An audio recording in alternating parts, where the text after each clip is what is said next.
নেই কোনো বাদ্যযন্ত্র, নেই কোনো ঝলমলে রূপালী পর্দার আলো। সবাই তখন গল্পে, হাসিতে আর স্মৃতিচারণায় ব্যস্ত। এমন সময় বাজতে শুরু করে সেই পরিচিত গান, একদিকে পৃথিবী, একদিকে তুমি যদি থাকো।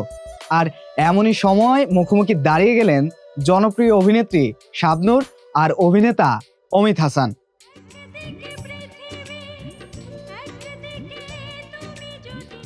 শুরু হয় সে চেনা হাসি।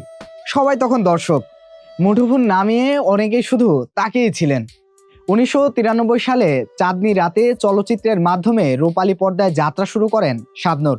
তবে 1995 সালে মুক্তি পাওয়া সুজন সখী সিনেমাটি তাকে তারকা খ্যাতির শীর্ষে পৌঁছে দেয়। এই সিনেমায় অভিনয়ের জন্য তিনি জাতীয় চলচ্চিত্র পুরস্কারও অর্জন করেন।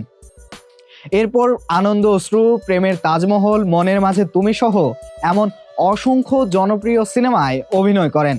আর অচিরেই বনে যান সময়ের অন্যতম সেরা অভিনেত্রী হিসাবে।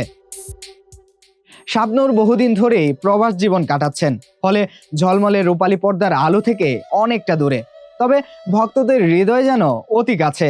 পর্দায় না থাকলেও শাবনূর থাকেন আলোচনায়, কখনো সংবাদের শিরোনামে, কখনো বা স্মৃতির টানে। সম্প্রতি সেই স্মৃতির টানে শাবনূরকে নিয়ে যায় আমেরিকায়, গন্তব্য নিউ ইয়র্কের লং আইল্যান্ড। যুক্তরাষ্ট্র প্রবাসী অভিনেতা কাজী মারুফের বাসায় আয়োজন করা হয় এক ঘরোয়া পার্টির।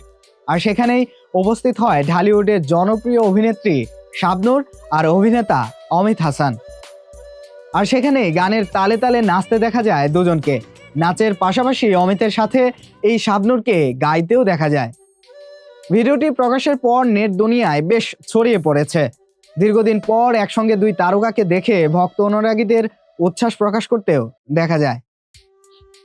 আমির হোসেন বাবুর কোরিওগ্রাফিতে তৈরি সেই গান, এক সন্ধ্যা আর পরদিন রাতভর শুটিং, ঘাম, আলো, ক্যামেরা সব মিলিয়েই এক স্মরণীয় মুহূর্ত। একদিকে পৃথিবী, একদিকে তুমি যদি থাকো। এই গানটি তখনই জায়গা করে নেয় হাজারো ভক্তের হৃদয়। তারপর অনেকটা সময় কেটে যায়, আর সেই স্মৃতি 29 বছর পর হঠাৎ যেন জীবন্ত হয়ে উঠল। আহমেদ ইমতিয়াজ বুলবুলের লেখা ও সুরে এন্ড্রু কিশোর ও কনক চাপার কণ্ঠে গাওয়া একদিকে পৃথিবী গানটি 2018 সালে ইউটিউবে প্রকাশের পর এখন পর্যন্ত 10,35,00,000 ভিউ ছাড়িয়েছে। ভুলো না আমায় ছবিটির পরিচালক ওয়াকিল আহমেদ।